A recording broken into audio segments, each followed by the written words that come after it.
किसी समूह को एक करना है तो उसमें डर पैदा करिए, और हिंदुस्तान में यही प्रयोग लगातार जारी है समूहों को एक करने के लिए। घटना बिजनौर जिले के ब्लॉक कीरतपुर के ग्राम भड़ेना के एक मिडिल स्कूल का है, जहां की शिक्षिका आयशा परवीन को निलंबित कर दिया गया है।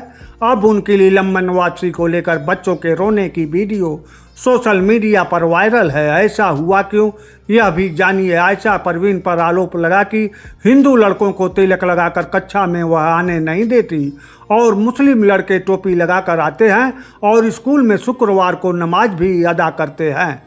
मिडिल स्कूल के प्रिंसिपल राजेंद्र को यह सब पता नहीं था। बीएसए ने जांच कर आयशा परवीन को निलंबित कर दिया। मिडिल स्कूल के प्रिंसिपल हिंदू, बीएसए हिंदू, फिर भी एक अकेली मुस्लिम शिक्षिका अपनी मनमानी करती रही। पूरा मामला पूरा जांच का है, लेकिन सच्चाई कोई बहुत रहस्यमय नहीं होगी।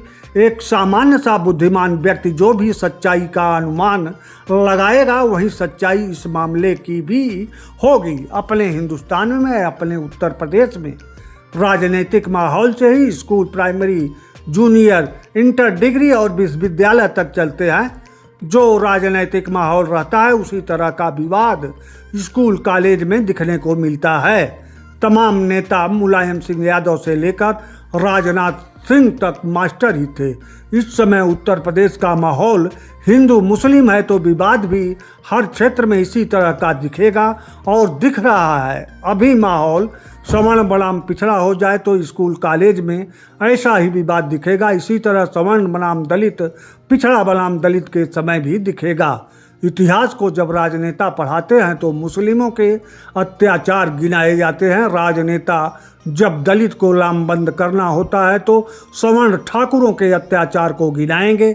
इसी तरह राजनेता सवर्णों के अत्याचारों के इतिहास से पिछड़े दलितों को एकता चाहते हैं और मुस्लिम अत्याचारों के इतिहास से हिंदू एक किए जाने का प्रयास होता है, जो अब जूनियर यानी मिडिल स्कूल तक पहुंच चुका है। बटोगे तो कटोगे, यह डायलॉग हिंदुओं, दलितों, पिछड़ों, मुस्लिमों, सवर्णों को अलग अलग राजनेता सुनाते रहते हैं। हिंदुस्तान की कमजोरी अनादिकाल से यही रही है, जो आज तक समय के चक्र पर अलग अलग नेता चलाते हुए जिंदा रखे हैं।